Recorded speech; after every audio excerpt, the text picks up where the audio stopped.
Монголын гар урлал Хятадын гар урлалаас 100 жилээр хоцорж явна. Монголын гар урдлын хөгжил хэлсэн юм аа. За. Монголын гар урдлын хөгжил. За адах. Хэлж байна тий.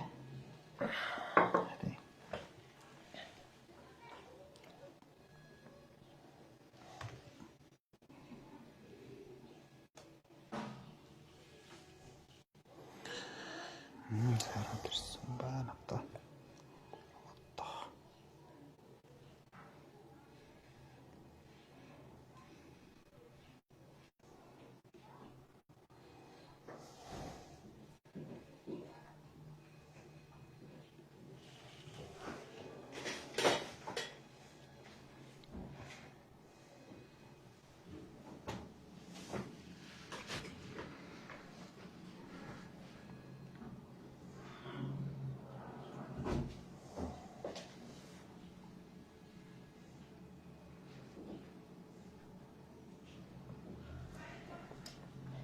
Манай нэг 3 жилийн өмнө нэг аяг хуулсныг үзчихсэн. Үзчихсэн тий. Гар мараа ураад тий кино хахдаг нэг наалдан бадар наагаа тий. Манайх ч энэ салбарт нэг хэцүү байт юм аа. За болчлаа. За сайн байцгаана уу хүндэт үзэгчтэй та бүхэнд ороо минь хүргэе. Тэгэхээр өнөөдөр урлаач Ариун болдын одоо урлан дээр одоо хүрэлцэн ирсэн байна. Одоо түүнтэй одоо цаг үеийн асуудал ялангуяа энэ Монголын гар урдал ямар төвшөнд явсан бэ гэдгээр ярилцахад бэлэн болсон байна. За сайн байна уу? Сайн байна уу? За одоо Монгол төрний цагаан сар болцсон учраас сайхан аваржиж байна уу гэж тийм. Сайхан аваржиж байна. Та сайхан аваржиж байна. За одоо хоёулаа ингээд сайхан энгийн сайхан ярий гэж. Ер нь бол одоо хүмүүсний энгийн юмд илүү их сонирхдаг болжээ. Ялангуяа одоо бид хэд чи яг таны хийж байгаа юмыг бол одоо би сая тантай цагаан сарын тухай ярьлаа шүү дээ. Тэр одоо ингээд цагаан сар гараад ингээд өргөн дээр хэрэгэлдэг. Гэхдээ хоёулаа эхний асуулт бол мэдээж таны нутаг ус юм хаана вэ? Хамгийн гол нь та энэ гар урлалд орсон. Одоо удам дамжиж орсон гэдэг хүмүүс ярьдаг шүү дээ, тийм. Тэгэхээр яг ингэж орсон уу? Аав ээж одоо тэр удамд ч одоо энэ гар урлаач хүмүүс байна уу гэдгээс яриа хаглаа. За би бол өмнөх үеийн авгуул. Тэгээ манайх ч бас удмын хувьд бол тийм гар урлалын хүмүүс бол байдаггүй. Огт байхгүй. За. Нөгөө нэг хувийн авиас 99% хөдөлмөр гэдэгт бол итгэдэг. Манай удамд залхуу байдгүй. Одоо манай family гэр бүл одоо тий ойр хавьд дотор бол баг залхуу юм байхгүй. Тэгэхээр цэвэр хичээл зүтгэл гэж би өөрийгөө хардаг шүү дээ. Тэгэхээр яг одоо би зүгээр ингэж л асуух гэдэг нөгөө нутаг устай холбоотой байгаад идэг. Одоо хүний нэг тийм ажил мэргэжил одоо жишээ нь тэгээд дээрэс нь тас энэ нэг удамд байхгүй гэж хэллээ л да. Уг нь бол яг цэргийн хүний хүүхд цэрэг байгаа л нийтлээд шүү дээ. Эмч хүний хүүхд нэг эмч болцсон л байгаад байдаг тий. Тэгвэл одоо заа зөвлөсөн юу бол байхгүй зөв өөрийнхөө мэдрэмжээр сурцсан. Ийм би ч газрын кадастрын инженер хүн байхгүй. Тэгэд яг хөө миний энэ үндсэн энэ гар урдлын салбар руу орсон үндсэн шалтгаан бол өөрөө хүмүүсийн тийм хөөргөнд айгүйх дуртай байсан байхгүй. Намайг жоохон байх чинь бас одоо настай усуд айгүйх гоё хөөргөлдөг. Тэгээ өмнө говь чинь нөгөө энэ хангаан бүсийг бодох юм бол хамгийн ойрхон айл нь 7 км-ийн зайтай. Харин нэг гэрээр юм байдаг тий. Тий бүр айгүй холохгүй.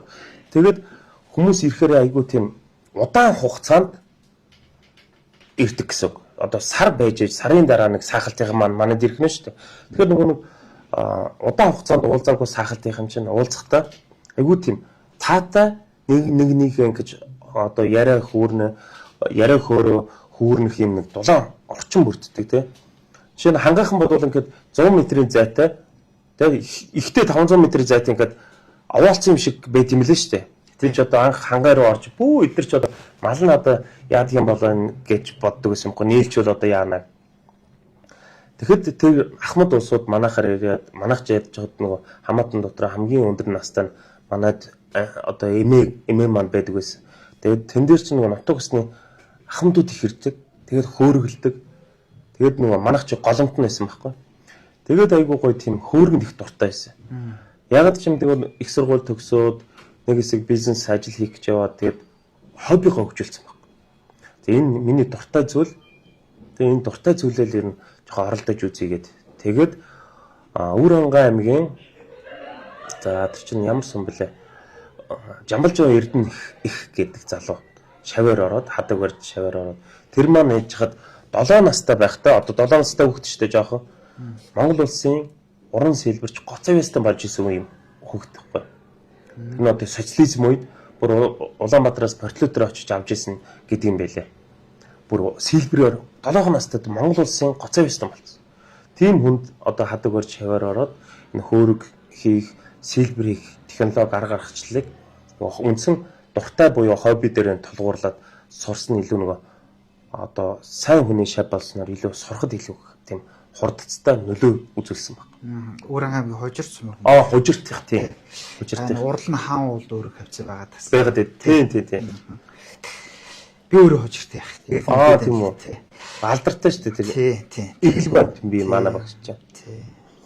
За тэгэд яг одоо ингэж энэ хөөргийг заахаа ингэ та бол одоо бол гар урлал гэж ярьж штэ тий. Одоо би ингээ таныг харахад бол мөнгө аяа байж байна. Энд одоо ингээ халбагнууд байж байна ч гэдэг юм те. Олон төрөл байгаад байна. Тэгвэл та анх бол хөөргөөр хэлсэн юм ба штэ тий. Тий хөөргөөр 2019 он хүртэл явсан. 2009 оны 10 сарын 28-наас одоо 19 оны баг 10 сарын 28 хүртэл хөөргөөр зөвхөн хөөргөж болгоор л явсан.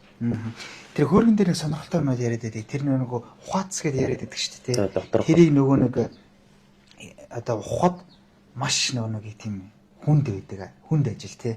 Тэрийг нэг яач үлтэй бараг шулуу хайчдаг тэр гэж яриад байдаг. Тэрэн дээр нэр хэр одоо гарын урд гаргадаг. Тий хөөргөн дээр бол яг юм л дээ. Угаасаа нөгөө хоёулаа өөр зүйлээ жишээдтэй тий. Одоо та бүдэрт болвол нисгэгчийн ажил айгу тийм төсөөлөхгүй те яаж онгоцыг хөөргөдөг байна. Мэргэжил одоо таны сэтгүүлчийн мэргэжил одоо би бол танд заах юм бол айгу тэнэглэл болно шүү дээ тийм. Энэ бол та мэргэжлийн хүн учраас танд амархан. Тэгээ би мэргэжлийн хүн учраас надад амархан. Зүгээр л тэрнийг тодорхой хугацаанд сонирхолтой байдлаар мэргэжил болтол нь эзэмшчихвэл зүгээр амархан зүйл байна. Яг миний нэг үгийн санд чадахгүй эсвэл боломжгүй гэдэг үг хэрэглэгддэг. Ямар нэгэн байдлаар нэг аргын зөв болчих юм бол чинь ингээд айгуу гоё амархан болчихдог. За би яг энийг л тантай нэг ярих гал тэгэл нөгөө та ч бас нэг лайв хийдэг. Тэгээд одоо энийг ч одоо лайв чин гэдэг яриад идэг штэ. Тэгээд би нөгөө нэг хөөргөний арга ажиллагааны талаар лаах хийж лайв хийсэн болов гэж л энтэй холбох гол юм асуудлуудыг асуугаад байгаа. За тэгэхээр лайв хийж эхэлсэн тэр одоо үндсэн шалтгаан юу? Одоо та ер нь хэд хичээлтэй лайв хийж байна? Ер нь үр ашиг гэдэг хүмүүс ярьдаг шүү дээ. Нэг талаар олонний танд болоод нэг талаар одоо жишээ нь эдгэр чи одоо хурдан борлогдох ч юм уу те. Энэ тал руугаа хандаж хийсэн үү? Ер нь гол зорилго нь одоо юу вэ? За хамгийн анхны нөгөө ганц нэг бичлэг оруулж эхэлсэн цаг хугацаа бол 2014 он байдээ. Тэгээд хасаа миний өрөөнөөс нэг ямар нэг хөөрг аваад ирдэ. Тэр 100%. 2017 онд чинь би Shark Tank-аар орсон юм. Тэгэхээр ягаад би ч одоо янз бүрийн юмдах айгүйх гомдолтой байгаад дий. Тухайн үед намайг юу гэж хэлсэн гэхээр чи бол энэ энэ гар урлалыг одоо явах хүн биш байна. Чи энэ гар урлалын салбар гэдэг бол чиний төсөөлснөөс өөр зүйл гэдэг. Одоо гар урлалын чиглэлээр огт явж үзээг улсууд надад тэгжсэн баг. Тэгээд тэн дээр бол товчхондоо маргаан үсээд зөрчил үсээд тухайн 17 оны намар гарч 17 оны намар Shark Tank чи Монгол ээжтэйгээр гарч ирсэн. Тэгээд чи одоо би ч одоо тайзны юм биш шүү дээ. Буруу зүрүү ярина. Тэнд чи нөгөө мэтгэлцээ үүсээд би өөрөө жоох зарахч төрлийн юм баггүй. Мэтгэлцээ үүсээд тэгээд түүнээс би гарахтаа миний гарч байгаа хэсэг байдгүй. Би харж байгаараа би та нарт харуулна гэд гарч исэн баггүй. Тэр хэсгийг Shark Tank гаргаагүй лээ. Тэгээд тухайн үед ингээ миний нөгөө хамгийн муу бөөснүүдийг түүгээд эфирээр цацсан баггүй. Тэгээд тэн дээр нэг шарлахаад, шар гоцоогоод тэгээд тухайн үед би нэг гостоо.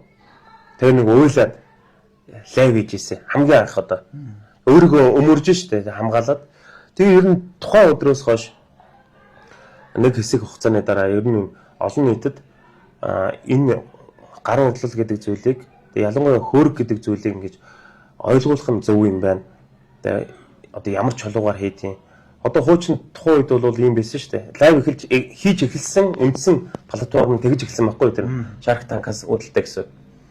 Тэгээ зах зээл дээр тухайн үед одоо ч гэсэн бас арай цөөрж байна. Хаа нэг газар нэг настай хүн эсвэл нэг үнэт хэдлийн 8 жил хөөрг сайн мэддэг. Тэр нь олддоггүй.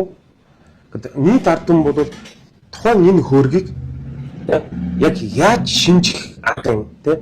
Яг ямар чулуугаар хийгээд байдгийг энэ хөөргөний цэлбэр гэж яг юу юм дээр нь наагаад байд юм уу? Эсвэл компьютероор сэлдэг юм уу? Гараар сэлдэг юм уу? Гэт нөгөө яаж гэдэг нөгөө философи асуулт шүү дээ. Энийг мэддэггүй байсан баг. Бүх хүмүүс. Би өөрөө нөгөө голцоо шинжлэх ухааны суурь дээр бүх зүйлийг судалдаг. Одоо чинь би нөгөө шашин шүтдэг үү? Гэхдээ хүндэтг нь бүх зүйл өөрөө одоо шинжлэх ухаан стандарт гэдэг зүйл дээр дэлхийн хөгжиж байгаа. Тэгэд энэ одоо дөрвсөн үзүүлэлт гэж юу юм бэ гэж байгаа байхгүй. Тэгэхээр хөөргийг анх Монголд олон улсын дөрвсөн стандартыг анх манай компани утгшуулсан байхгүй.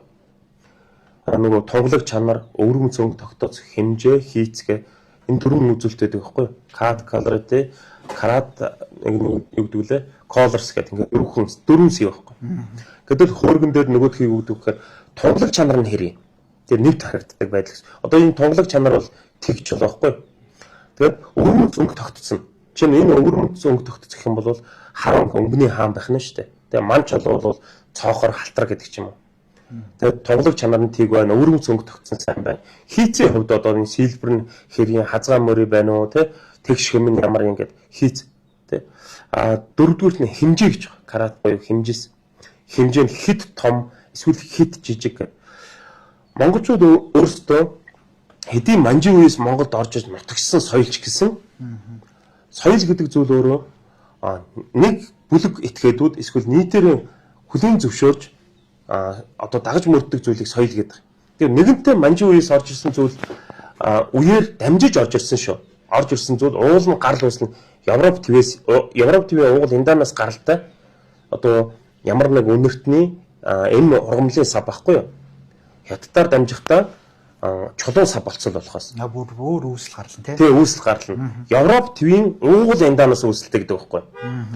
Яг манайх одоо нөгөө хятадын хүтэн 3 чулууны бодлого гэд энд дэлхий дээр хорхогны чулуунаас өөр халуун чулуу байхгүй шүү дээ. Яг гэсэнд бүх чулуу хүтэн байдаг байхгүй. Манайхан бүх зүйлийг шинжлэх ухаанч дээр тулгуурлахгүй хэн нэгнээс сонсон зүйлээ үнэн гэж бодоод тэгээ тэрэндээ итгэждэг өөрсдөө. Тэгээд нэг байшингийн мохорт за урцаан дээр нэг сайн өвгөн байдаг гэсэн тэр л хөөрг мэднэ гэдэг. Тэр нь яг мэдэх үү гэдэг эргэлзээтэй зүйл байхгүй. Тэгээд тэгэнгүүт би яасан гэхээр за хөөргийг ингэж ийм зүйлээр таны хөөрг үнцэнтэй юу? Үнцэнгүй юу гэдгийг шинжих юм байна. Хийц дотроо ийм гэж задалж таны мэдхүүн лайвуудыг нийт ард түмэнд хүргэсэн. Гэтэл одоо хүмүүс яаж яах гэхээр окей. Тэ тунгалаг чанарт нэгт байх хэрэгтэй байна маань хөргөн дээр тийм үү? Хаш хөргөн дээр одоо ширххэн жижиг байх хэрэгтэй байна. Ногоон туяа баг байх хэрэгтэй байна. Тэ шүр гэж яг юу юм гээд. Гэтэл нөгөө таны мэдхүүн лайвуудыг айгүй их хүргэсэн. Чи нөгөө манай лайвууд дээр гол зүгээр надад мэдэгдэж байгаа нь 100 гаруй сая төгрөг би хүмүүсийн мөнгийг хэмж өгсөн байхгүй нөгөө одоо та бүхний нэг хийдэг буянтай контент гэдэг зүйл ч өөрөө одоо энэ яг бидний энэ азтай нийгэмд лайв гэдэг зүйл бас гараад ирлээ л дээ. Тэгэхээр энэ дээр ингэсэн. Манайх 2021 он дэлгүүр нээгээд нэг эмээ ирсэн. Хүүгээ энэ шүрэн зүйлт авах уу гэд. Тэгэд энийг яах гэж зарах гэсэн. Тэгээ би нөгөө үн мөн одоо жинхэнэ хуурамчийн тухай яриаггүй шүү дээ. Тэ. Тэгсэн чинь энэ дутуу юм уу гэд би зочинтой байсан болохоор дутуу юм хагасны ясыг хагасны манай нэг цусны өвчтөй хүүхдээс юм а тэр нэг нутаглаад өгсөн юм а гэд. Одоо уламжлалт дараагаар тэгэхээр одоо ангахаар шүү дээ. Тий. Тэгсэн чинь яасан гол аюул нь нөгөөдгөө шүр биш байсан. Юу гэсэгээр певрахгүй хонцор байсан байхгүй. Эмээ энэ одоо шүр биш байна. Энэ бол хонцор буюу певр байна. Яана тийм үү гэсэн. Манай нэг ач ингээд цусны өвчтөй байжгаад би ингээд буслаж өгөөд тэгээд тун утахгүй бурхан болцсон юм а гэж. Тэр хүнд нөгөө нэг урцгаан дээр ч юм уу нэг өөр газар байдаг, өөрийгөө би мэддэг гэдэг нөхөр одоо тэр эмгэнд тэр эмээд хоромч юм зарсан байхгүй. Шүр гэж лөөр ийцэн байхгүй. Хүн болгон шүрийг мэдхгүй. Тийм шүү дээ. Гэтэл одоо ариун болд бол жишээ 100 мэднэ те. Буух эзэн буцах хаягтай. Гэтэл энэ дугаа бата яг мэдэх үү те. Яг судалсан уу? Гэсэн чинь тэр эмээ усан тийгээ боцлогсон чи дааж ус нь улаан болоод ирсэн юм а гэж байна. Улаан пиорыг усан тийгээд боцлоод ус нь ингээд улаан болцсон гэж. Нэгсэн дээр хор тав цусны хор тавдартай хүүхдийг эмээ эдгийх гэж сайн сансан биш анх шүр гэж зарсан хүн нь тухайн хүүхдийн өвчнийг улам хөндрүүлээд алдсан байхгүй. Нэгсэндээ пиорыг буцалгаад уухаар ч одоо хинч үхэн шүү дээ энэ бол. Энэ мэдхгүй зовлон байхгүй. Энийг бид нар ард түмэнд ингээд таниулаад хэрвээ та хүүхдтэй шүр өгөх шаардлагатай бол тэ эрүүл мэндтэй шүр өгөх гэж байгаа бол буух эзэн буцах хаягтай өнөөс шүр авчээ. Тэгээ би шүр цусны өвчтөй өнд уудгийг сайн гэж хятадууд ярьдаг. Гэтэ би мэдхгүй технологи нь. Гэтэ надад шүр нь байгаа. Жинхэнэ байгаа, оргин байгаа. Тийм үү? Өөр хүмүүст ч байгаа. Хэн мөн биш гэдгийг батлах. Тэгэхээр бидний нэг хийж байгаа зүйл чинь өмнөн дээр толгуурлах шаардлагатай байхгүй. Энэ дээр маш энгийнээр ярих заяа. Тий. Одоо хоёул ингэ. За. За та ингээд нэг би энэ дээр нэг асуулт асуух болохгүй. Түүхий идгээд. Одоо та гар уул хийж штэ. Заавал хөөрөг биш. За. Одоо бусад ирэн түүхий идүүдээр манай Монголд олдцтой юу те. Та бүхэн түүхий идүүдээр нь хаанаас авж байна? Энэ бас зарим нэг нь одоо хятадаас ингэж оруулж ирдэг. За тэгэл ийм бүр сүлжээ байдаг, ийм 8 байдаг тэр гэж яриад байдаг шин. Энэ хэр бодтой юу те. За түүхэд дээр бол юм байгаа штэ. Чулуу, металл гэдэг хоёрхан төрөл байгаа. За Монголд бол үнэт металл, үнэт чулууны энэ гар урлын салбарт зориулагдсан хууль эрх зүйн орчин айгүй муу. Тэгэхээр ихэнх нь хар зах дээр юм. Хар зах гэдэг нь одоо Баян-Онгороо аймгийн Богд сумаас тэ нэг хөдөөний малчин хэдэн чулуу авчирч манад өгөн тэ эсвэл одоо гадаа зах зээлээс чулуу авчирж байгаа хүмүүс манад авчирч чулуугаа зарна. Эсвэл бид нар өөрсдөө гадагшаа яваад одоо Оросоос чариот, жэд гэдэг ч юм уу тэ хашны төрлийн хар хаш, ягаан хаш, цагаан хашны төрлийн за хятад руу яваад Бразил юм уу эсвэл Мадагаскарын ман чулуунуудыг авчирч бүтээгдэхүүн хийж байна. Монголд ч нөгөө үндсэн орд гэж байхгүй. Жишээ нь Монголд хар хаш байхгүй. Хүмүүс хар шиг сонирхоод болохоор Орос руу явж байгаа тийм. Оросод байдаг, Канадад байдаг байхгүй жишээ. За үнэт металл бол жишээ нь Монгол банкнаас авч болж байна. За бас хар зах дээр байж болж байна. Жишээ нь хүмүүс бас ихэнх нь одоо ингэ нэг муудцсан аяг маяг ч юм уу энэ металлуудаа авчирч өгөөд бүтээгдэхүүн хийх нь хэлбэг байхгүй. Одоо энэ муудцсан те олон жил болсон зарим нь цоорсон элэгдсэн эсвэл одоо хуучирсан нэмгэн муу аягнууд авчраалаа бүгдийг нь хайлуулад нэг сайн аяг болгох ч юм уу. Яг бүр нөгөө живэл төрлийн одоо очир эрдэнэ буюу diamond, emerald, sapphire, ruby гэх мэтлэн эрдэнэ чулуунууд бол Монголд харьцангуй зах зээл нь хөгжөөгүй. Мэргэжлийн одоо боловсрол хүчний асар их дутмагшилтай. Тэгээд хэрэг үнэхээр болохгүй зарим нэг буруу хүнээс авал хуулийн эрх зүйн хувь те асуудал үүсгэж ч юм уу. Тийм. Тэгээд саяхнаас стандарт хэмжил зүйн сорьцын үнэлгээний газар санхүүгийн зөвлөлт хороо тэр үнэт металл, үнэт чулуу олборлагч нарт одоо олборлагч бишээ бүтээгдэхүүнээр үйлдвэрлэл явуулдаг хүмүүст тусгай зөвшөөрөл гаргаж өгсөн. Тусгай зөвшөөрөлтэй хүмүүс үнийг хийн энэ нь өөрөө одоо баталгаатай гэсэн үг. Тэр нь зөв юм байна те. Тий харин. Одоо саяхнаас л одоо ингээ хууль эрх зүйн орчин хөгжиж эхэлж байгаа байхгүй. 22 оноос шүү дээ. Тэгэхээр одоо 3 жилийн өмнөөс гэсэн үг байна. Анх удаа. Тий хоёул одоо энэ дээр ингээд нэг тайлбарлая л да. Одоо шиний та 999-962-ийн ялгааг нэг хэлэх гээд энд ингээд авчих шиг байна те. Энэ дээр бас хоёр мөнгө халбах гээд та за энийг ойртуулж харуулж болох уу? болно. За. Тэгээ одоо энийг ойртуулах нь одоо хэрв та санаж байгаа бол наран туул дээр очиж үзсэн л байх тийм ээ. Тэнд нөгөө алтан эмэг авах уу тал үнээр нь зарыг гэд хүмүүс явж байдаг шүү дээ. Аж ахуй харих хуудсан. Тэр чинь бол 99 он, 90 он, 2000 оны сүүл үеэр бол жинхэнэ байсан. Одоо ихэнх нь яадаг вөхөр ингээд өөрлөг арх цацчаад худлаа согтуу дүр эсгэж та алтыг танихгүй байхгүй жинхнээсээ Тэгээ 100% энэ алт мөнгө гэж та 99% хэлж болно те. 1% чинь эрсдэл байхгүй. Энийг зөвхөн хэн батлах вэ гэхээр лаборатори батлна. Та 1000 алт мэддэг байгаад та эзэж алтыг таньж чадахгүй. Хүн болгон алтыг танихгүй учраас яадаг вэ гэхээр тэр бизнес амжилттай явах. Одоо хоёулаа нэг ноорхон хувц өмсөд тэгээ наран туул дээр энэ бөгж одоо 2 сая гэдэг юм төдөн грамм те. Би танд саяар л өгье. Жишээ нь алт хизэж хямдардгүй цорын ганц валют байхгүй. Гэтэл тал үнээр өгье гэдэг чинь лөөр байхгүй. Энэ цаана асуудал нь шүү дээ тий. Яагаад тал үнээр нөхөх гээд вэ? Захын ламбард орохтол тэр чинь 2 саяар нь авна шүү дээ. Яагаад надад саяар өгье? Хүн ингэж бод. Хүн яг юунаас болж алддаг вэ? Шунлаас болж алддаг байхгүй. Танд хямдхан өгье гэхээр манайхан өөрсдөө хямдхан авах соёлтой. Бүр ирээний соёлтой гэж хэлчихье заа. Ирээний соёлтой байхгүй. Хямдхан гэхээр л гэл нөгөө жинхэнэ хуурамчуу гэдгийг бүр мартчихдаг байхгүй. Гэтэл энэ алтыг халууны тест гэж явдээ. Одоо халаасны дараа баруун гартлах нь 99, зүүн гартлах нь шижир алт.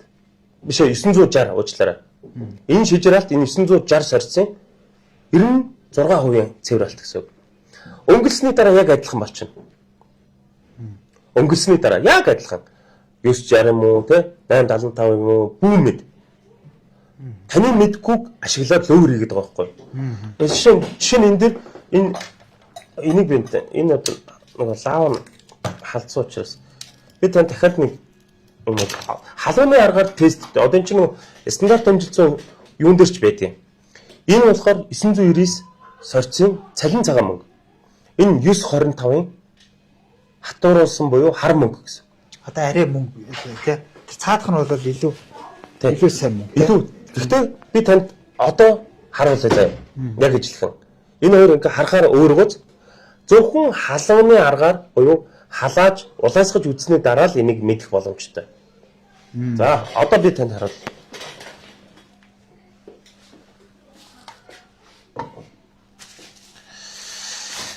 Энийг хараа.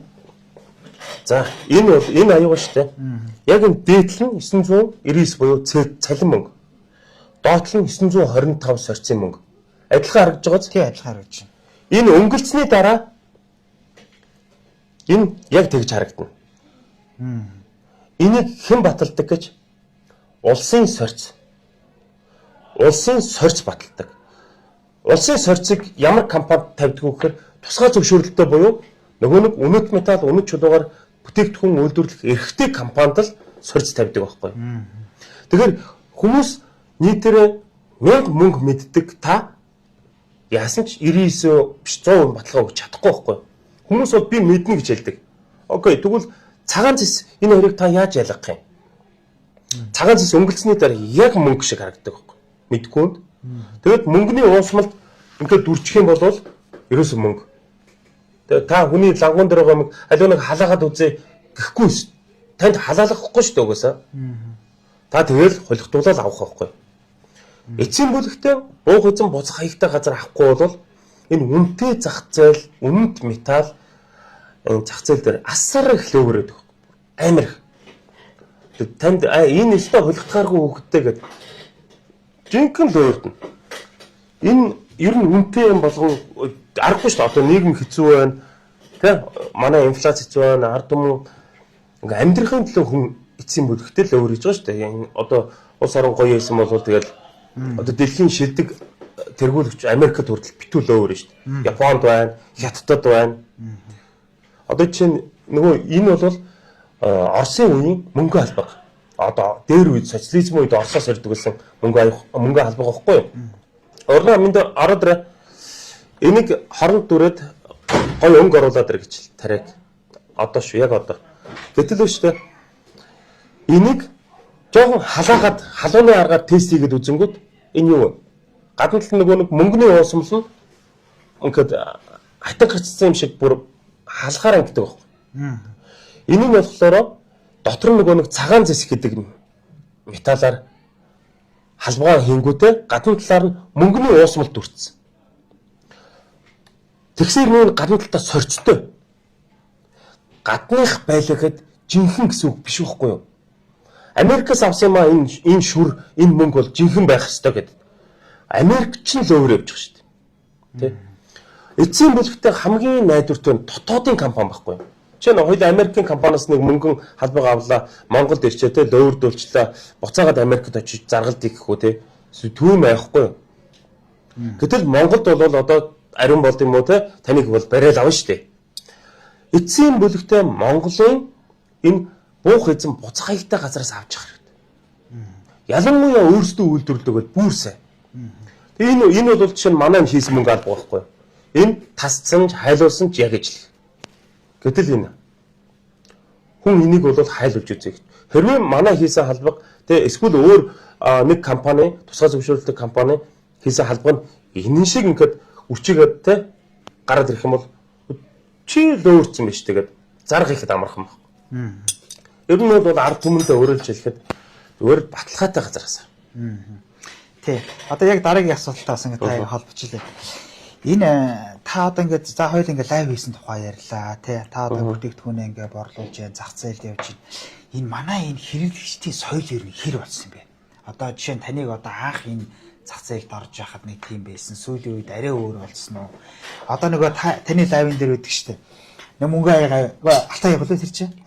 Мөнгө аяга. Тэгсэн чинь өөр сорьцсон дутуу байна гэ тий. Орцсон тий. Тэгсэн чинь та шууд ингээд нүдэн дээр нь ингээд задлаад чи нөгөө чи яах зүгээр хамаагүй ингээд та эргэлзэж байгаа учраас гэд. Тэгэхээр энэ хэрэглэгчийн хандлага нь ямар вэ? За нэгдүгürt энэ тэр чинь 2022 онд болсон явдал. Тухайн хүн надаас олон аяг хийлгчээд за тэр чинь нэг настай хүн тий. Тэгээ хүүхэн би бас насаараа юм эдэлж үзсэн. Би энийхэн бол орцсон мэдж байна. Энэ ягаад ч орцондоо хүрэхгүй байна гэдсэн байхгүй. Гэхдээ манайх хийсэн. Би орцыг өөрөө шалгасан. Орцондоо байгаа хаа гэтгсэн чинь энэ бол орцондоо байна. Энэ бол орцондоо хүрэхгүй байна гэдэг. Одоо вангамо ашаа тий гаднаас нь хараад тэгэдсэн байхгүй. Тэгээд би шарандаа за тэгвэл би танд хуулж үзэл. Энд чинь нөгөө мөнгө нэгээд ингээд хадачаар яг цэвэр мөнгө нь хэдэн грамын тагш нь хэдэн грамм мэдэгдэх юм болчихдог. Тэг чи хуулаад грамлж ижил нөгөө орцсон байна уугүй юу те. Тэг шалгана штэ. Яг гэвэл бид нар орцоо хэдэн грамм мөнгө орсон түүгээрээ ажлын улс авж байгаа мөнгө металлын мөнгөийг авч байгаа. Тэгсэн чинь надад үл итгээд энэ нь өөрөө тухайн хүний бас буруу биш. Өмнө нь ямар зүйл байсан гэхээр Монголд штэ. 100 грамм те 100 грамм наад аяганд чинь 100 грамм мөнгө орсоо гэд танд зарчдаг. Яг хуулаад үзэнгүүд 70 грамм байдаг байхгүй. За хоёулаа бүр том тоонд яриа тийм үү. 30 грамм юу юм бэ гэж ярина. Тэ? За яг хайчиж болно тоохгүй. Цагдаа магдаа тэрний чинь хүлээж авахчгүй ядаргаа гэд. Тэгээ 90 үүсэх юу 500 мянга цаг гэдэг ингээд тоохгүй заяа. Цагдаа ажиллаа яа гэж байна.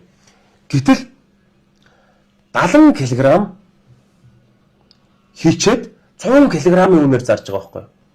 1 кг мөнгө хийдгэж 3 сая 800. Тийм үнэтэй тий. 1 кг одоо 3 сая 900 болж байна. 10 кг нь 39 сая байхгүй.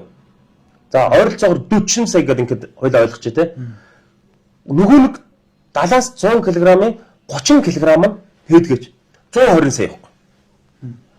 120 саяыг танаас лөөрдөж гин гэсэн үг. Тэр чинь 30 грамаар явсарахад танаас буюу нийт ард түмнээс огт байхгүй 30 грамыг хулгайлж байгаа байхгүй юу.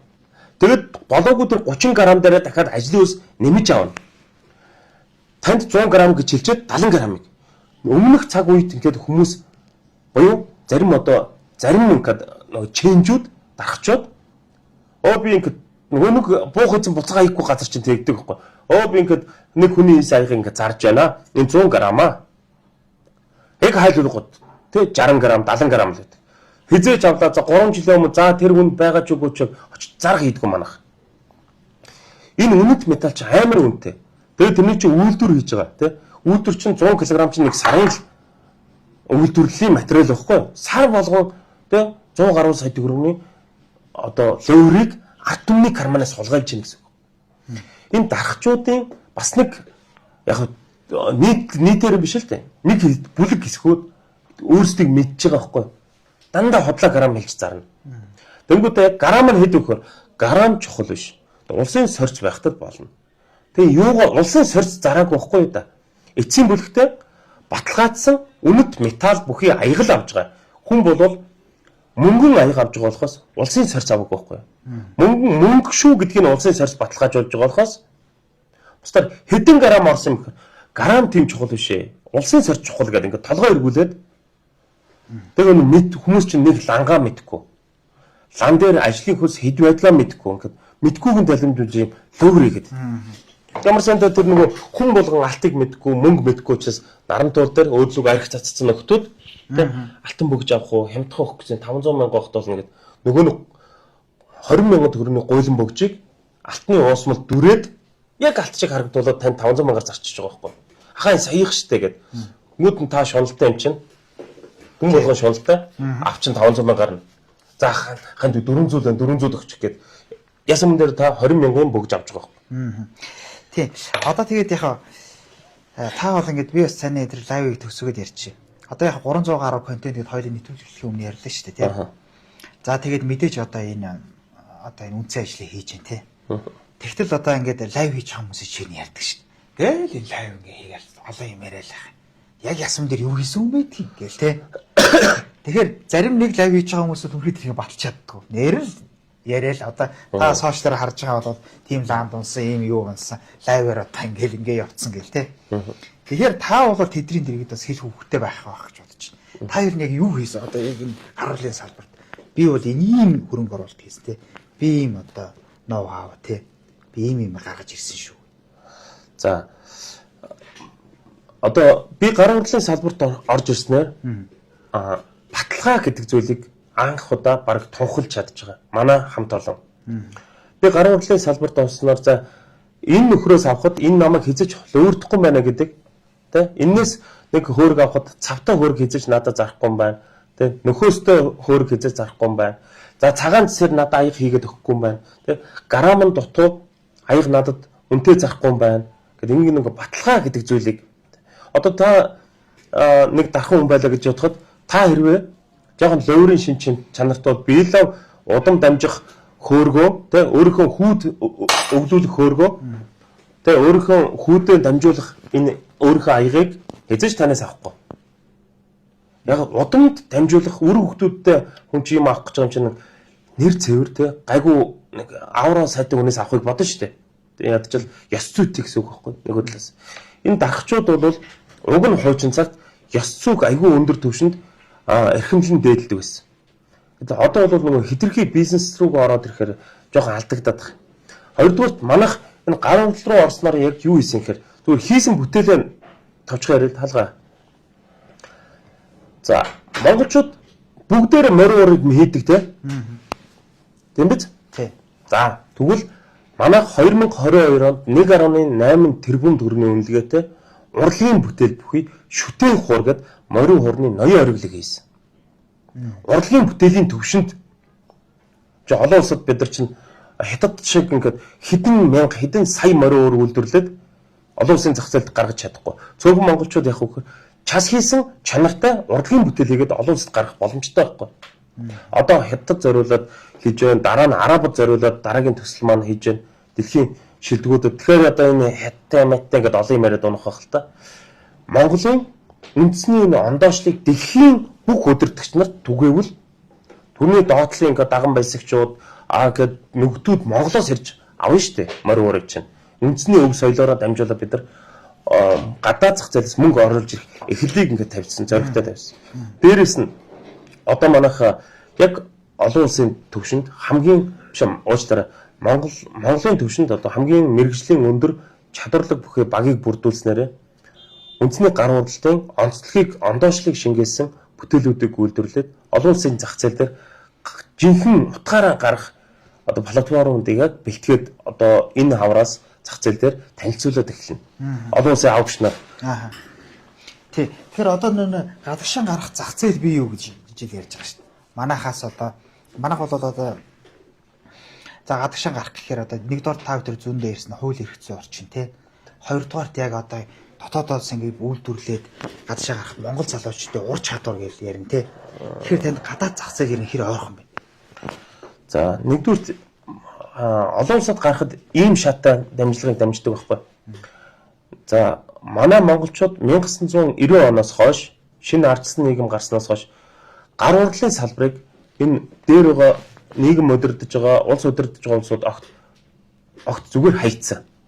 Гар урлалын хүн гэхээр яг ямар хүнийг хэлдэг вэ гэхээр нэг подвод цаашаа хараа суудсан нэг халтар нөхөр гэж боддог байхгүй юу? Нэг хаалга тоон хийдэг, за нэг халтар бөгж хийдэг, тэ? Ийм нэг аяг маяг нүдсэн нэг тийм царай муутай, жоохон арх госчдаг гэж л хардаг гар урлал.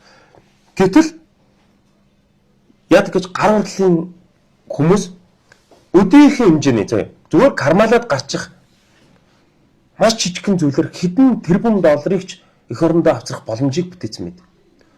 Одоо бидний хил даваад ирээнд заяа 1 сая юаны бөгж үнэт эдлийн дэлгүүрт дүүрэн байгаа.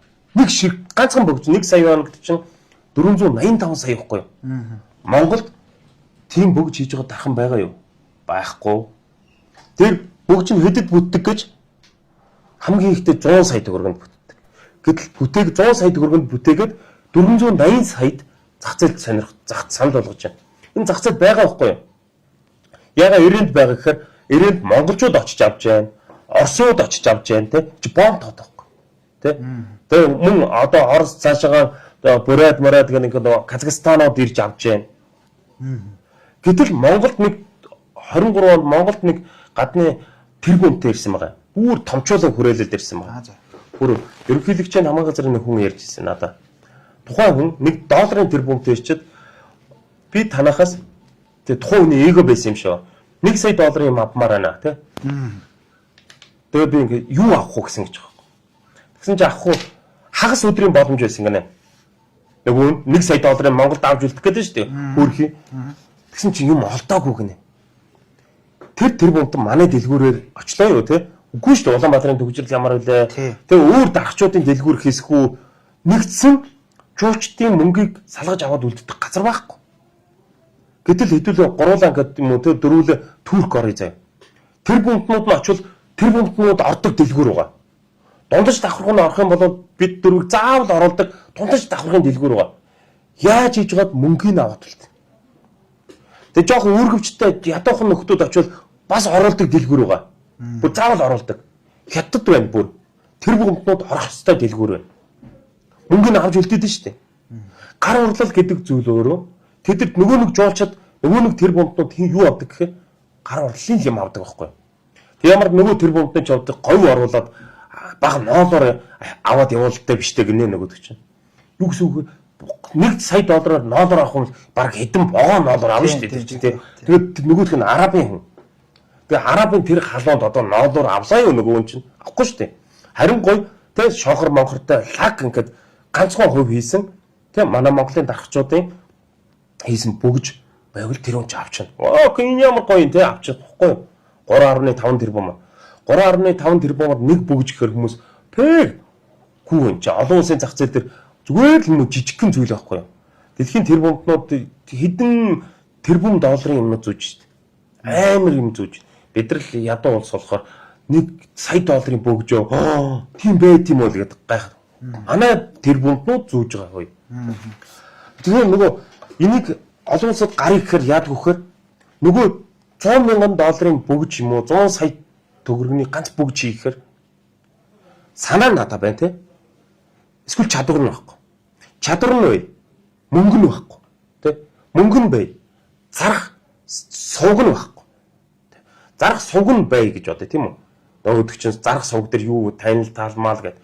За тэнгууд би олон улсын аукционд л ингээд дуудаг худалдаанд бүтээлээ оруулъя гэж байгаа байхгүй юу? За ингээд бүхэн мокё болчлаа тий. Тэнгууд нь хууль нь байхгүй. Одоо би жишээ нь 3 кг алтаар урлагийн бүтээл хийж байгаа байхгүй юу? 3 кг алтаар одоо хийж байгаа. Тэгэд соёлын үеийн үндэсний соёлын үеийн газар байт юм шүү дээ. Нөгөөдөгтөө шинэ орчин цагийн өөрсдөө хийсэн бүтээл дээр ингээд сертификат авъя. Үндэсний соёлын үеийн газраас бичиг авцраг гэдэг байгаа байхгүй юу? Олон улсын дуудлага худалдааны. Тэгсэн чинь зөвхөн хуучны эдэл дээр л өгнө гэж байна. Нэгсэндөө бид нар ингээд соёлын үеийн газраас бичиг авч чадахгүй учраас дуудлага худалдаанд бүтээгдэхүүнээ үнэтэй зарах боломж байхгүй гэсэн. Тэгэхээр нэг өстө хуулийн эрхцэн хувьд бол учир дутагдал байна тийм. Амар дутагдaltaй. Одоо тэгээд манай энэ дээгүрх одоо тий бодлого боловсруулдаг улс төрийн зүтгэлтнүүд энэ өөрсдөө нэг гар урдлын юмыг мэддэг гэж боддог байхгүй юу? Ихэнх нь мэдэхгүй заа. Нөгөө юугаа мэдэхгүй хөөргөө мэднэ. Мөнгө аягаа мэднэ. Тэгсгээ болоо. Тэгээ хөөргийн ямар хүн хийдэг вэ гэхээр нэг жоох над шиг юм те арзгаар нэг галтар дуу нэг нөхөр хийж байгаа байхгүй юу? Одоо жишээ нь би те эсвэл нэг мөнгө аягаа те нэг жоохон хаваа нэг балгачдаг те хүний юмыг аваад алга болчдаг утсыг авдаггүй ийм кейсүүд дотор нь байдаг байхгүй нөхдөд. За нэг гар урчууд хэдэн бүтэхгүй гарууд өгдөө эдрийн чим хийдэг гэж ямар юм хаашаа арах вэ? Тэрний хоор солонгос ороод гоё бөгж авчигээд. Нөгөө валюта манай шиг юм дарахчуудаа үлдээхгүй солонгос очиж солонгост болохоор хайр найргүй ингээд цацаад байгаа. Тэгээ Турк руу очихаар ингээд. Уг нь бид нарт итгээд те бид нартай хөрөнгө оруулалт хийх юм бол би чинь жоохон ажлын үс авч үлдэн амьдрал ахуй сайжрна те нэг илүү тоног төхөөрөмж авна. Гэтэл манайх өнөөдөр 90 гаруй дарахчуудыг цалинжуулаад явж байна. Монгол тийм олон дарахчуудыг цалинжуулаад хамтарч ажиллаад ингээд явж байгаа газар бараг байхгүй байхгүй. Тэгээ бид нар одоо олон улсын зах зээл дээр ганц нэг бүтээл гаргая гэд зориглоод өгсөн чинь хууль эрх зүйн орчин дутагдaltaй. Одоо би ямар хууль санаачлах хэрэг байхгүй. Тэгэл одоо та нарын буйнаар ингээд дамжуулаа хэлэх юм. Нөгөөдөө нь сонсооч үгүй ч үү тэгэл сонсч лайл энэ галтар сексизм юу ч яриад байгаа өөрийгөө юу гэж бодсон ингээл тий. Одоо малчин хүн надад одоо чи хөөрг хийж чадна чиний юм мэддэг гэж хаашаа харсан юм байдیں۔ Тий. Би чинь бас доороо нэг 2 доктор зөвлөхтэй тий. Англи, Орос, Хятад мэрэгжлийн 3 менежер байна хэлтэй. Тэ бүх тал бүрийн мэдлэгийг цаг минут алдахгүй судалж जैन, мэдчихэж जैन. Гэтэл одоо тэнд нэг барилгын талбай инженер тэ намайг шүмжлээд байвал айгүй утгагүй тоххой юу? Би одоо барилга барихын одоо нөгөө шүмжлээ тэ чиний барилга барьдаг гэж хайшаа харсан юм байд өгсөн баас тэ одоо танилуу чарангууд чиний одоо сэтгүүлч гэж хайшаа харсан байдیں۔ Сэтгүүлчээ ингэж хийгээд одоо би чи заах юм бол айгүй тэнэглэл. Монголд нэг юм нийтээр нэг дутагдлаа. Өөрөө мэдгүй байжээж тэ одоо өөрөө ингээд дутуу мэдлэгтэй байжээж тэрийг бүтэн мэдлэг гэж бодоод судалсан манай багийн гаргаад ирсэн мэдээллийг зөвхөн миний нэг халтар цараагаар дүгнээд надад дүн тавиад идэг байхгүй. Гэтэл энэ чи ард тэ хэдэн доктор судалж байна тэ хэдэн олон улсын мэдээллийг сурвалж дээр судалдаг. Гар урдл ийм болсон байхгүй юу? Дандаа судалгаан дээр манайх нэг алтан шатар хийж байгаа доо. Гэтэл дэлхийн стандарт гэж ямар юм бэ ингэж судалж байгаа. Тэ? Бид нар дэлхийн стандарт дэлхийд дээр хамгийн үнэтэй зарагдсан шатар хэдгэж 9.8 сая доллар 30 гаруй тэрбум төгрөг. 30 гаруй тэрбум төгрөг шүү дээ. Гэтэл тэр нь юу байсан гэж ямар шатар юм бэ гэдээ судлаад үзсэн чинь олон улсын стандартын дагуу хийсэн шатар. Манайх шүү дээ яг үхэхээр энэ хөөрг бол тэ мэнд ус асуухад зориулагдсан идэх байхгүй юу? Тэ одоо хүмүүсийн тэ мэндлэг хөндлөл. Гэтэл энэ дээр юу хийдэг гэж хөөргнөөсөө том сэлбэр хийчдэг. Ийм том. Энд чинь нэг стандартыг давчиж байгаа байхгүй юу? Одоо стандартыг давхар сүмнэр болчихж байгаа. Жишээ нь манайх тэр чинь хэдэн онд л хангаа аваргын тэмдгийг манайх стандартыг давуулаад хийсэн байхгүй. Тэгэхээр ард түмэн нийтээр за энэ бол болохгүй байна те. Чи хитрхи том юм ижлээ. Наадах чи ямар одоо нэгийн битааны тагуу байна. Эн чинь бас нэг талаас зөв. Стандартыг ямарваа нэгэн зүйл давхаараа сүмнэр эсвэл одоо бусад бэлэг дурсгалын зүйл болчихдээ. Гэтэл манайх тэр цаг үеэс юуг судалж эхэлсэн олон улсын стандарт. Би нэг гар урлалч өөрөө стандартын дагуу гарах хэрэгтэй. Би одоо зарим гар урлалын нөхдөд ярих байх. Стандарт гэж гар урлал дээр байхгүй гэдэг. Зүгээр л мэдхгүй судал тэгж ярьдаг байхгүй. Уран зураг дээр байгаа. Тэ насжилт гэж байна. Ямар будгаар бодсон тэ ямар тэг ритм хийсэн. Одоо зам нозоргоо бүтээлийг өнөөдөр давж байгаа дархан байхгүй байхгүй. Одоо нэг бурхтууд байна тийм 1680 оны дархчуудын бүтээсэн бурхан яасан гэсэн чинь зам нозрын бүтээл ийм хүний энэ мөрний харьцаа, гарын урт, хурууны урт, хамар нүүд гэдэг ингээд энэ дэлхийд байж болох хүмүүсийн хамгийн төгс анатомыг судлаад энэ бол хамгийн төгс анатом байна. Энэ анатомоор бурхны дүрийг бүтээл. Энэ бол шүтэн байж болох юм а гэж цагаан дээр их бүтээж л дээ. Тэр нь одоо дэлхийн бурхан урлаачлаас хамгийн төгс. Цагаан дээр, ногоон дээр их гэдэг. Энэ өөрөө нөгөө нэг судалгаан дээр үнсэлж байгаа байхгүй. Ааха. За ингээд та бүхэн нэг яриа ингээд сонирхолтой ингээд та бас яриад байвал. Тэр нэг нэвтрүүлгийн цаг хязгаартай. Тэгээ би сүүлийнхээ нэг 2 асуултыг танаас асуугаа нэвтрүүлэг өндөрлөхгүй болол цаг маань хэдий явж өглөө тий. Тий. Та энэ дээр бас товчхон хариулаад өгөр. За окей. Зүгээр яг та бол би бас тань ингээд лайваар харж байхад одоо ингээд та бас нэг өөр төсөл хэрэгжүүлээ тий. 1 грамм гэ та нэг яриад байгаа шүү дээ тий. Тэгэхээр өөр юу вэ? Одоо би чи өнөөдөр танаа лавдах руу залхахад улаан машины сэлбэг яах болов гээл хэдээр дарна өдөр гэж байгаа шүү дээ тий. Тэгэхээр та бас нэг юм цогцом хийгээд юм бэ тий. Энийг юм дараа. Яг нь миний нэг давуу тал бол ямар ч ажлыг хийсэн цогцоор нээдэг. Жишээ нь одоо манайх бол нэг машины компанитай импорттэй. За мөн одоо энэ их хадын чулуу бол үндсэн алт мөнгө чулууных мөн одоо жижиг сажиг барилгын компани байна. Хамтарч ажилладаг төслүүд байна. 1 грамм голд гэдэг бол орчин цагийн цахим алтны орох байхгүй. Хүмүүс яадаг вэ гэхээр алт бол дэлхийн сонгодог хадгаламж. Гэтэл хүмүүс мөнгөө төгрөгөөр банкнд хийсээр л байдаг. Алт жилд 30% өсдөг. 30% хүүтэй мөнгө энэ дэлхий дээр байхгүй. Монголд ч байхгүй. Банкны хүү бол жишээ нь жилд дунджаар нэг 14% орчим байгаа. Монгол банкны бодлогын хүү сая 2% нэмэгдсэн гэхээр за 15.8% болох байх. Дунджаар банкны хадгаламжийн хүү. 100 сая бол та 115 сая л болно гэсэн үг шүү дээ жилийн дараа. Алт 100 саяар авчвал жилийн дараа 130-аас 140 сая болж өснө. Ийм өсөлттэй валютын төрөл зөвхөн дэлхий дээр алтал байдаг байхгүй. Энийг өөр хувь хүн, өөр компани, аж ахуй нэгж, эсвэл төр засаг ард түмэнд энийг таниулаагүй. Нэгсэндээ би ард түмнийг тэг чанаргүй оймос бандаж те хэрэгтэй хэрэггүй хуучин муусаа машин тариг ингээд газар мазар үнд орхон бүүмэд юм явуучих нь зүгээр алтан хоримтлыг өөрөө өөртөө бүтээ гэж байгаа. Тэгээд тэрний манайх өгчих юм те ингээд тэр үндэ. Үгүй манайх болохоор цалин буунгууд цалингаасаа онлайнаар 1 грамм алт захиалчих واخгүй юу? Алтан эдлэл. За. Алтан кольцоо юм уу, алтан юм бүү. Тэгэд 10 грамм те 10 цалингийн дараа танд 10 грамм тоолч штэ. 10 грамм нэг алтан бөгж ич. Түрүү жил та 3 саяар бөгж авсан бол өнгөрсөн 12 сард 30% өссөн. Хэд болсон гэж 3 саяар авсан бөгж чинь 3 сая 900 болоод өссөн. Алт бол таны хуруунд бөгж байж хата эдийн засгийн эргэлт нь орохгүй байж хата өсдөг зүйл байхгүй юу? Таныг дэмий мэд хөрөнгө оруулалт битгий зүгээр л алт болгочих. 1 грамм, 2 грамм, 3 грамм хураагаалаа. Тэ түүнийхээ дараа алт авал гэж байгаа.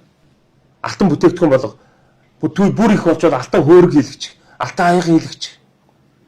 Болохгүй алтангийн жавал зүүж хэрэг сонирхолтой юм байна те. Тэгвэл хэрэглэгчөөрөө сонгож болох юм биш те. Сонгож болно. Одоо хугацаагаа сонгож болох юм биш те. Зүгээр та өөрийнхөө дансан нэгэд алтаа цоглуулж байгаа л тэ манай дээр хуржод би ингээд 10 грамм алттай гаж бөгж хийлгэж өгшөө тэ.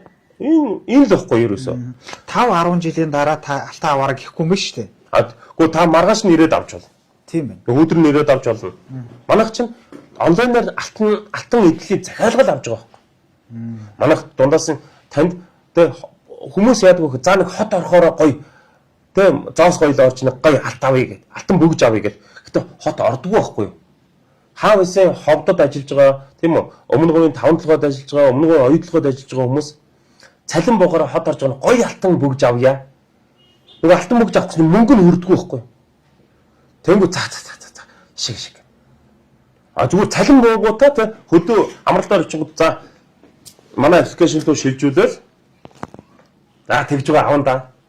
Тэгж жоод нэг ирэхээр нөгөө мөнгө чинь ингээд дансанд байж гоод тэг цалин буугууд яадаг вөхөр нэг нэг их алга болсон гэдэг. Юу авлаа би ч одоо хүн зээлдүүлээгүй дээ.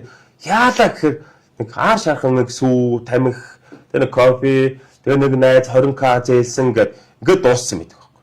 Мөнгө юусэн юм айгу хэцүү.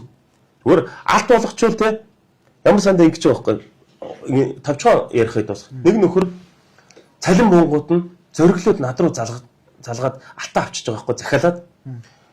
би намайг шүн суудгийг мэддэг болохоор залгаж байна. Шөнийн 3 цагт нэг нөхөр байн залгаа болдгоо. Байн хэн бэ шөнө 3 цаг болж штэ гэдгсэн чинь. Харин чамайг шөнө унтдгоо ажиллаа идэг болох ч би мэдээ залгаж өгшөө би цалин буухгүй ингээд танах 3 грамм малт авсан юм а тэр нь жоох сая жоохон гарна төгрөг. Найзуудтайгаа шаваад мөнгө хэрэг боллоо. Өгшин лүгөө буцаага шилжүүлж болох. За тийм хязгаарч байдгүй маа өгшөө. Тэр дахид залгаагүй. Бас сүүлд нь би чекэлж үзэхгүй ш авч үгүй юу гэд манай компаниас ирээ авгүйсэн. Тэр хүний дансанд нь тэр мөнгө байсан бол тэр шөнө найзуудтайгаа шавуудахт нь дууссан Шоос хангалттай дуусна тий. маш өртөн. Байгаль дээр нь алт болгочих. Тэгээ алт чинь тэгээ өсөөл байж байна. Өнгөрсөн яг 12 сарын хугацаанд өнөөдрийн байдлаар 40-100-ны 97% өсөлттэй байна. Жилийн 40% ашигтай гэсэн. Тийм амар. 140-оор 100 саяар авсан бол 140 сая болцсон гэсэн үг байна. Хүмүүс энийг ойлгодог. Мэдгүй зарим нь ойлгохыг хүсдэг. За одоо төгсгөлийн асуулт бол ийм л юм. Таны ирээдүйн зорилго юу вэ? Танай компани ирээдүй. Ер нь айлгэр албан байгууллагын ирээдүйн зорилго гэж байдаг шүү дээ. Тэгэд энтэй та таны одоо хэрэглэгч нар одоо ингээд та ер нь одоо ингээд энэ өнцгөөс харахад те хідэн одоо хүмүүстэй яг энэ үйлчлэл үзүүлсэн байна. Ер нь нэг тийм багцаа тоомоо ер нь байдаг. Багцаа тоо байхгүй л дээ. Миний болон манай эхлээд минийх байсан. Одоо манай багийн зорилго болсон. Манай багийн зорилго бол Монголын өвөрмөц онцлог үндэсний ондоошлыг илүү орчин цагийн технологиудаар хөрвүүлээд хавсаргаад шинэ урлагийн болон соёлын өв үйлдвэрлээд олон улсын зах зээл дээр таниулаад эх орондоо асар хэмжээний валют оруулж ирэх л туйлын зорилго. Тэр яг одоо солонгосчууд K-pop-ыг тэр киногоор дамжуулж сурталчилсаар гоод солонгос руу ямар их мөнгө орж ийн. Солонгос Samsung гэдэг утсыг үндэсний даяараа кинон дээр рекламцаар гоод солонгос улсаас Samsung ямар их мөнгө орж ийн те. Steve Jobs гэдэг Америкийн одоо бүхэл эрдэмтнүүд томчууд тэр iPhone, Apple гэх маш олон те зүйлсүүдийг хийгээд Монгол руу iPhone барьж бүгдээрээ iPhone орж байгаа. Бүх мөнгө Америк руу явж байна те. Би энэ гар урлалын салбарт энэ нас биеийн зориулж байгаа. Ядаж гар урлалаараа те тэнцэгс нэг зөрүүлээд хэдэн те доллар оруулаад ирэхийсэн. Тэр чин миний давсаар дамжаад улсад татвараа тулна, ажилчид очно, те ажилчдын хамт олонны маань цалин болоод очно. Тэр чин дэлгүүр зарцуулагдана. Дэлгүүр цог буцаагаад ингээд татвар болоо босод бүх юмар дамжаад ард түмэнд очно шүү дээ. Тийм биз дээ. Гадаад зах зээлээс эх орондоо нэг валют оруулж ирээд энэ хүний нөгөө нэг торгон нэртэй үе гэж байдаг шүү дээ. Одоо би нэг 50 хүрчих юм бол цаа яшиг. За нэг 60 хүрчих юм за ер нь манай ачнэр хаана вэ гэ те 70 хүрчих юм бол за эрүүл мэндэ жоохон анхаарахгүй бол ер нь гялтайх нь шүү. Эр хүний нэг 45 хүртэл ингээд нэг хурдтай, эрч хүчтэй, зоригтой байд юм. Ер нь ингээд хөгшрөх тусам ингээд зориг багсаал. Тэгээ над шиг юм жоохон тэнэгдүү зоригтой хүмүүс тэгээ намайг залгамжлаач юу, гүйч юу гэхгүй. Өөр ингээд яг чадж байгаа үе дээр нэг жоохон эх орондоо ингээд гоё тэгээ түүхэнд манай үр хүүхдүүд аав энэ Монгол улсад чинь ийм хийж бүтээсэн шүү. Тэгээ гаднаас 3 тэрбум долларыг жил болгон тий 10 тэрбум долларыг жил болгон оруулж ирдэг ийм компаниг бүтээсэн шүү дээ гэд 100 жилийн дараа ингээд Samsung шиг тий магадгүй 20 жилийн дараа тийм биз дээ. Huawei шиг ийм компаниг бүтээчих юм билүү бүү мэд байхгүй. Тэгээд ийм л мөрөөдөлтэй тий. Таны нөгөө эртөө үе гэснээс нөгөө залуу мөнхөд аваргын хэлсэн үг санаанд орчлоо. Хүний амьдрал ерөөсөө жилийн 4 үеэр шиг байдаг гинэ. За. 1-ээс 20 нас бол хавар цаг. Одоо аав ээжтэй ингээд яах нь шүү дээ. 20-с 40 нас бол 100 цаг гинэ. Одоо стейтэл одоо сайхан ингээл. А 40-с 60 нас болохоор намар цаг гинэ. Тийм байна. За тэгээд 60-аас 80 болоод ирэхээр өвөл цаг гинэ. Тэгээд эртний үегээ таасаа тэгж хэлэхээр бас энэ санаанд бас орж шүү. Тийм ээ тий. Би ч одоо тэгвэл 100 намар хоёр яг зааг дээр л жоохон намарчих гэж байгаа нөхөр юм биш. За баярлалаа ингээд. За баярлалаа. Биднийг бас хүлээж авч бас сонирхолтой ярьж төгснөнд баярлалаа. За таны ажил амжилт хүсье. За баярлалаа. За баярлалаа үзэгчтэй ингээд зурлаач ариун болд одоо манай студид за хүрэлцэн ирэх байсан боловч за бид бол одоо энэ өөрийн урлан дээр нь ирж ярилцвал илүү сонирхолтой байх болов уу гэд урлан дээр нь нэлээ ингээд сэтгүүлч билүүтэй байлаа. Баярлалаа.